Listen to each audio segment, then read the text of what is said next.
My dear friends, there is one version of the AI story circulating across global boardrooms. It says AI will eliminate workers.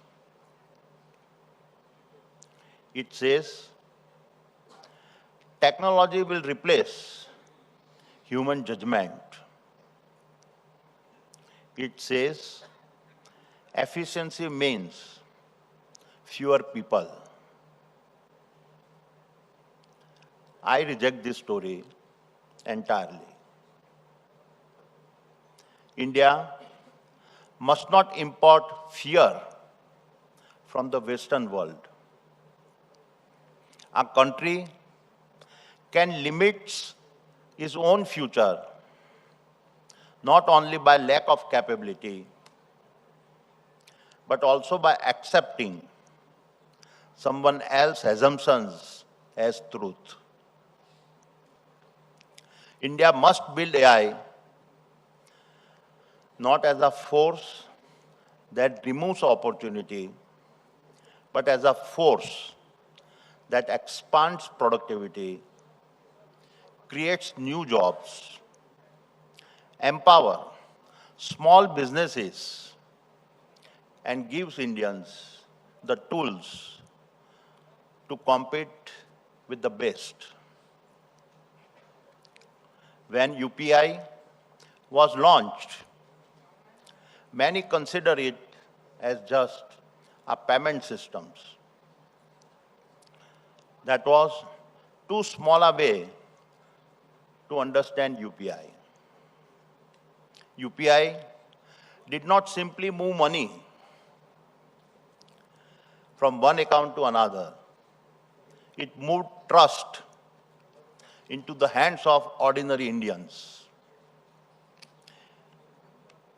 It made a street vendor digitally visible. It made a small merchant instantly payable. It transformed the mobile phone from a communication device into an economic instrument. Once trust became instant, commerce became instant. Once payments became frictionless, new markets became viable. Once ordinary Indians entered the digital economy, entirely new business models became possible. From that infrastructures emerge a new generations of companies: Flipkart, Paytm, Ola, Swiggy, Miso, Zepto, PhonePe, and many more. Markets that were invisible become visible. Customers who were underserved became reachable. Needs that had not yet been named become a new enterprises. AI will do the same, but at a far greater scale. It will create companies we cannot yet name. It will create a business models we cannot yet define. It will create a markets that today are invisible. But to understand where these companies will emerge, we must understand the AI economy in a simpler way. There are three primary layers of AI. First, the power layer. AI begins with energy. Without reliable, affordable, and scalable power, there is no processing, storage, or networking. Second, the compute layer. This includes data centers, chips, GPUs, servers, cooling systems, and networks. These are the factories of the intelligence age. Third, the application layer. This is where AI reaches farmers, doctors, teachers, manufacturers, logistic companies, small businesses, banks, consumers, and citizens. All in all, power creates compute, compute creates intelligence, intelligence creates new businesses. This is the new AI stack. And this is where we must be clear. AI is not just a software. AI is the infrastructure. AI is energy. AI is the cooling. AI is the chips. AI is the networks. AI is the data. AI is the talent. AI is the governance. For too long, digital worlds have been treated as a places without a map. But in this fractured age, we must realize that data and compute must have a home and intelligence must have a geography. If our data is processed on a distant source, it means our future is being written on a foreign source. And it is here that the old world and the new world clash most sharply. Let us talk about an example. India's IT services giant built something genuinely great. Employment, capability, confidence, and a global respect. They place India at the center of the global technology economy. But that model was built on writing code for the other people's platforms, on serving intelligence rather than owning it. The AI age does not reward that model. It rewards those who own the data, those who own the compute, those who own the models, those who build the platforms on which the world runs. The old IT model wrote code for the world. The new model must build intelligence.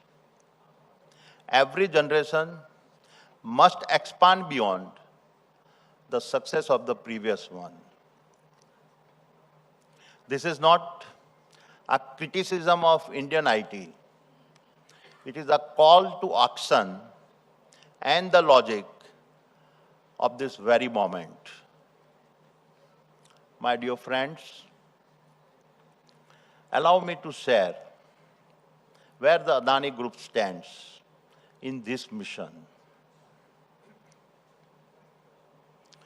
We are builders, and in the intelligence age, building means creating the physical foundations on which the digital future will stand. The first foundation is energy, because there can be no AI without compute, and there can be no compute without data centers, and there can be no data centers without reliable and affordable power. At Khavda in Gujarat, We have already commissioned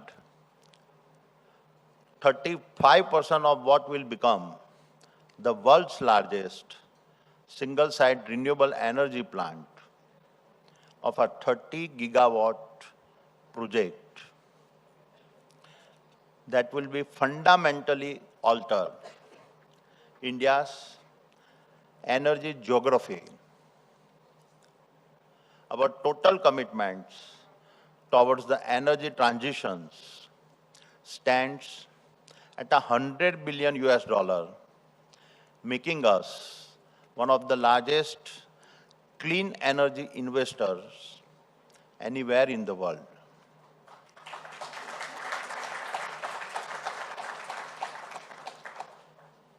The second foundation is data centers. Across India, we are constructing large-scale integrated data center campuses. We, in partnership with Google, are building in Visakhapatnam the country's largest gigawatt-scale campus. This is a multi-billion-dollar commitment to sovereign compute on an Indian soil. Microsoft is an equally strong partner in our data center mission. Companies like Flipkart and Uber are also anchoring their data requirements with the Adani Group. And at the recent AI Summit, we announced yet another $100 billion commitment to the data center business. This is a statement of intent. India must not rent the infrastructures of its intelligence future. India must build it. India must power it. India must own it on its own soil. But the third foundation is the most important, our people. The intelligence age will not be built only by servers, chips, and algorithms. It will be built by electricians, technicians, operators, safety officers, cooling engineers, grid managers, data center teams, and millions of young Indians who will maintain the physical infrastructure behind the digital world. Through the Adani Foundations, we have made a long-term commitment of rupees 60,000 crores towards education, healthcare, skilling, and community development. A growing share of these efforts is being directed towards AI-generated, AI-integrated skilling. This is what we mean when we speak of helping build India's AI spine, because the real measures of AI will not be how many jobs it replaces. The real measure will be how many Indians it empowers.